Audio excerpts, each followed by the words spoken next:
पाकिस्तान जो हिंदुस्तान में घुसपैठ कर रहा था या भारत को अशांत करने की जो कोशिश लगातार वो जम्मू संभाग में कर रहा था, उसका अब फल पाकिस्तान को मिलने लगा है। पाकिस्तान पोषित जो आतंकवादी जम्मू को दहलाने की कोशिश कर रहे थे, वो एक एक कर अब भारतीय सेना का पराक्रम देख रहे हैं। भारतीय सेना अब चढ़कर उनके सीने पर गोली दाग रही है। ये जो तस्वीरें आप देख रहे हैं, ये बारामूला की तस्वीरें हैं। यहां भारतीय सेना और आतंकियों के बीच मुठभेड़ जारी थी। भारतीय सेना को टिप मिला था कि यहां कुछ आतंकवादी छिपे हो सकते हैं। भारतीय सेना ने जब अपनी कार्रवाई शुरू की तो दोनों तरफ से गोलीबारी शुरू हुई, मुठभेड़ शुरू हुई। इस मुठभेड़ में एक सेना के जवान को गोली लगी है और एक पुलिसकर्मी को भी गोली लगने से पुलिसकर्मी भी घायल है। वहीं दूसरी तरफ इस मुठभेड़ में 2 आतंकवादियों को मार गिराया गया है। इससे पहले भी 2 दिन पहले मुठभेड़ में एक आतंकवादी को मार गिराया गया था और उससे पहले भी 2 आतंकवादियों को जहन्नुम की सैर भारतीय सेना ने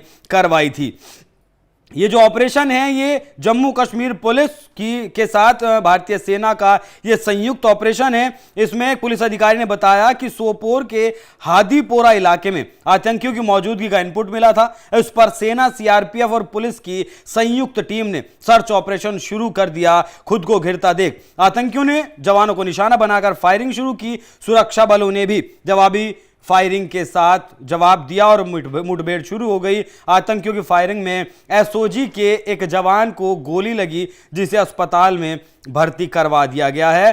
तो जिस तरीके से इन आतंकवादियों ने नापाक हरकत की थी 9 जून के दिन, जिस दिन प्रधानमंत्री नरेंद्र मोदी शपथ ले रहे थे, उसी दिन एक श्रद्धालुओं से भरी बस के ऊपर 2 आतंकवादियों ने छिपकर गोलीबारी शुरू कर दी, जिससे वो बस खाई में जा गिरी। इस घटना में 15 लोगों की मौत हुई और दर्जनों लोग इस हमले में घायल हुए। उसके बाद कठुआ में आतंकियों द्वारा एक बेस कैंप को, एक पुलिस के आर्मी के बेस कैंप को निशाना बनाया गया। एक घर में घुसकर टारगेट किलिंग की गई और उसके बाद एक घटना फिर 13 जून को आतंकियों के द्वारा की गई। तो आतंकियों ने लगभग 1 हफ्ते के भीतर 4 घटनाओं का अंजाम दिया। 4 आतंकी हमले हुए, जिसका जवाब देना शुरू कर दिया भारतीय सेना ने। उससे पहले तीसरी बार जो एनएसए नियुक्त किए गए थे अजीत डोभाल, उनके साथ देश के गृह मंत्री अमित शाह ने एक हाई लेवल मीटिंग बुलाई थी, क्योंकि कश्मीर पहले आतंकियों के जो ज्यादातर हमले थे वो कश्मीर में हुआ करते थे,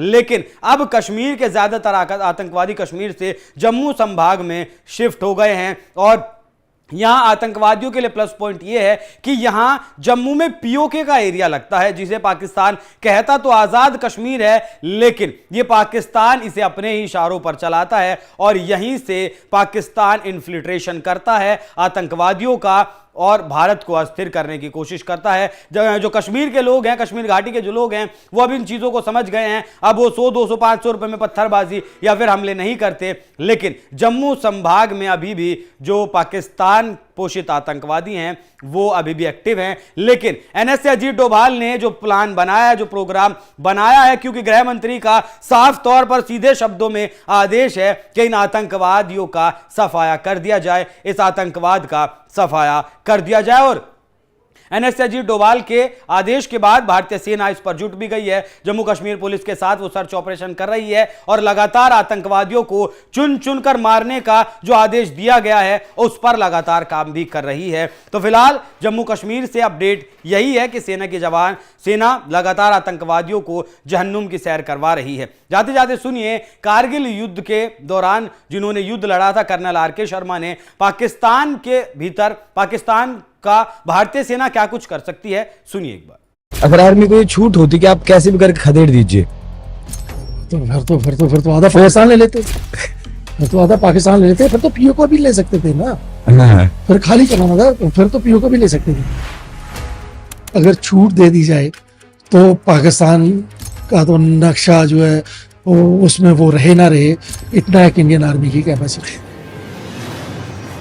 तो असल मकसद ये था कि जो उसने सियाचिन ग्लेशियर कभी गवाया था, बोलते हैं सियाचिन ग्लेशियर के टाइम पे उनके प्रधानमंत्री ने उनको चूड़ियां भी भेजी थी कि जो भी कमांडर है तो वो पहने, कमांडर इन चेन इनको पहने।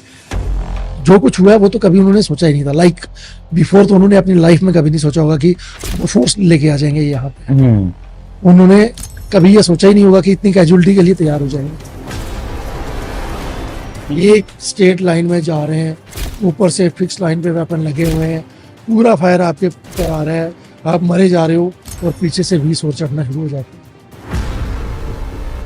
हैं। कितनी भी कुर्बानियां देनी पड़े, मेरे को अपने धरती का 1 इंच उधर नहीं होने देना है, इधर ही रहेगा।